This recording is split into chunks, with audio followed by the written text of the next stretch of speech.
vote ce budget non seulement avec une longueur d'avance, mais cela constitue notre dernier budget et comme d'autres l'ont fait avant moi, il semble important de tirer un bilan à cette occasion pour se projeter vers l'avenir. On a investi tout au long de ce mandat fortement, avec plus d'1 demi-milliard d'investissements.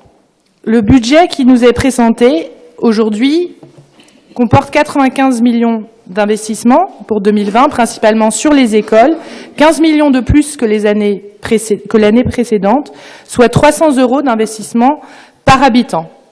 Cela a été rappelé aussi, la dette est saine, avec 593 € par habitant et une capacité de désendettement qui est inférieure à 5 ans, et sans recours à une augmentation des impôts locaux.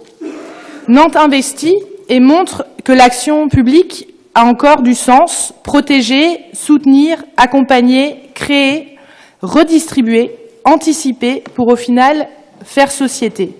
C'est la définition même de la puissance publique. D'autant plus, et vous me permettrez de parler réellement du fond de nos politiques publiques, que le changement climatique est arrivé dans nos vies et que nous devons agir dès maintenant. Pour changer, adapter la ville, pour répondre aux urgences écologiques et sociales, nous devons investir. C'est même notre premier devoir. Les citoyens, les entreprises peuvent agir, bien sûr, et le font déjà pour partie. Nous devons les épauler plus franchement et nous devons montrer l'exemple. La question, mes chers collègues, aujourd'hui n'est plus de savoir si oui ou non nous devons investir. Investir, c'est ne pas subir, mais plutôt de savoir comment nous devons investir et pourquoi. Et là, sans doute, nos analyses sont différentes. Au regard d'une urgence écologique et sociale toujours plus pressante, qui menace les conditions de vie de l'humanité, la sécurité de notre ville, celle de nos enfants, nous ne pouvons plus continuer comme avant. Les quelques engagements écologiques supplémentaires n'ont pas modifié jusqu'ici en substance le logiciel des politiques publiques. Si nous voulons continuer à faire société, il nous faut désormais aller à l'essentiel. J'utiliserai une petite métaphore. Si vous voulez vider une baignoire, vous ne vous contentez pas de ralentir un peu le débit de l'eau. Vous commencez par couper le robinet. Or, la résistance à trouver cette hauteur d'action publique est encore puissante.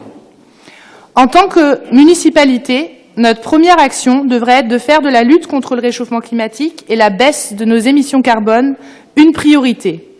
Nous votons des vœux proclamant l'urgence climatique, mais nous continuons à agir comme si ce n'était pas encore le cas.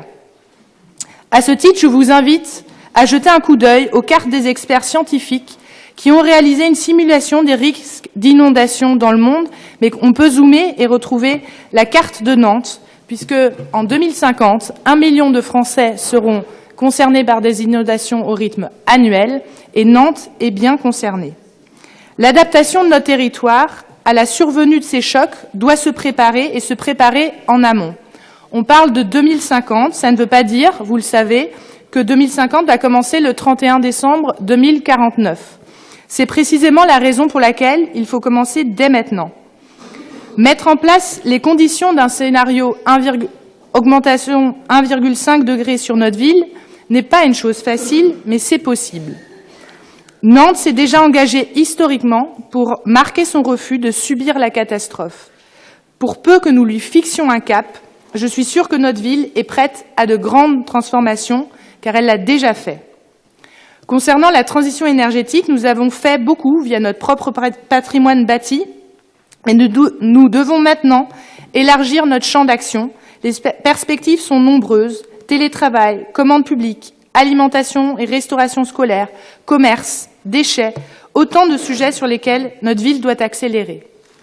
Concernant le réchauffement climatique, ne nous limitons pas à la mise en place de quelques îlots de fraîcheur.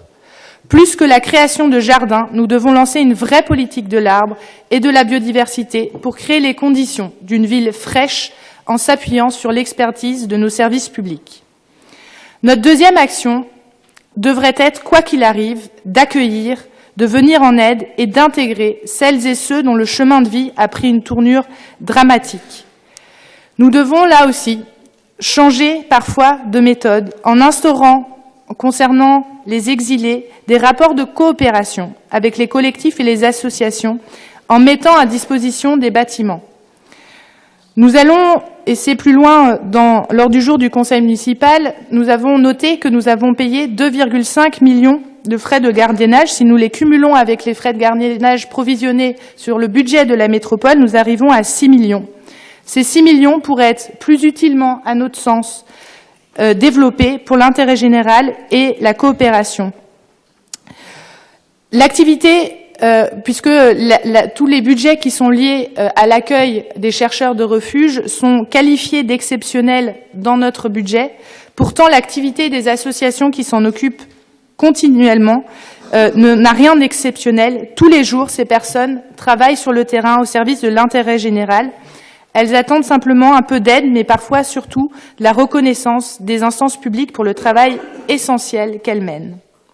Notre troisième action a été évoquée, est de penser l'aménagement de la ville pour améliorer le quotidien de ses habitants, de ces associations, de ces entrepreneurs qui font déjà la ville et qui ont un sens sur ce territoire.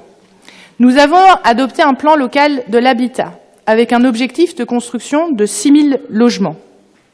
Nous en avons construit 8 000. Est-ce que le prix de l'immobilier a baissé?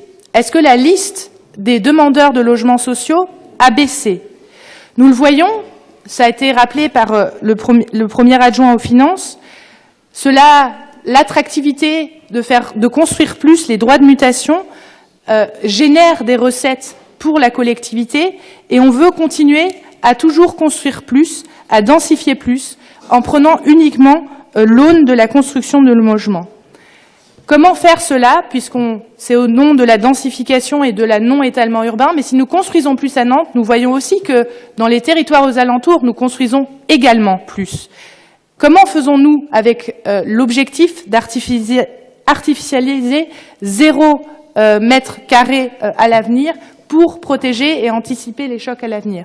Là aussi, il nous faut oser remettre les choses à plat, regarder les choses en face. Oui, il faut loger et accueillir, mais nous avons 48% de nos bâtiments, de nos logements, qui ne sont pas occupés à la hauteur auquel ils pourraient l'être.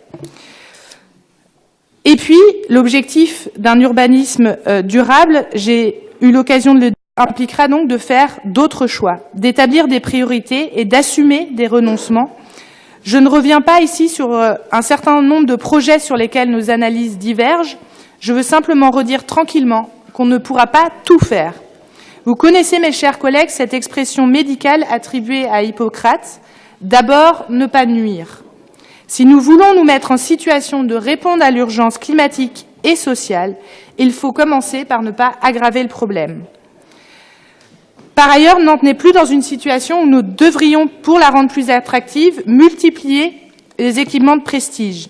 Ils existent, Nantes est déjà attractive, très attractive même. Les problèmes que rencontre notre ville ne naissent pas d'un manque d'attractivité, mais d'un surplus. Le rapport budgétaire en est lui-même une photographie de la mise sous tension actuelle de notre ville.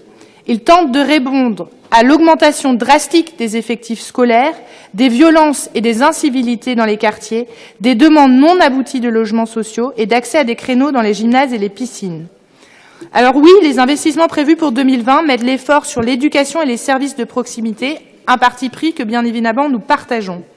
Pour que Nantes reste vivable et habitable, il nous faut aller plus loin en termes d'équipements accessibles à tous et de présence humaine. Investissons dans les équipes d'animateurs du périscolaire et des centres de loisirs, de médiateurs de quartier et d'éducateurs sportifs. Faisons le pari de l'humain. Enfin, je me permets de citer un exemple concret d'éthique au sein même de notre collectivité où nous pourrions faire mieux. J'ai rappelé lors du conseil d'octobre, comme je l'ai rappelé successivement aux différents conseils, que nous continuons à contracter des emprunts auprès de banques qui investissent dans les énergies sales et les paradis fiscaux. Et pour reprendre un chercheur, François Gémen, qui le disait, le plus de carbone, nous les mettons sur notre compte en banque. Il me semble que nous pouvons y mettre fin immédiatement. Je termine donc par une question. Qu'attendons-nous pour stopper nos emprunts auprès de groupes financiers comme la Société Générale ou BNP Paribas qui investissent dans l'énergie marron? Je vous remercie.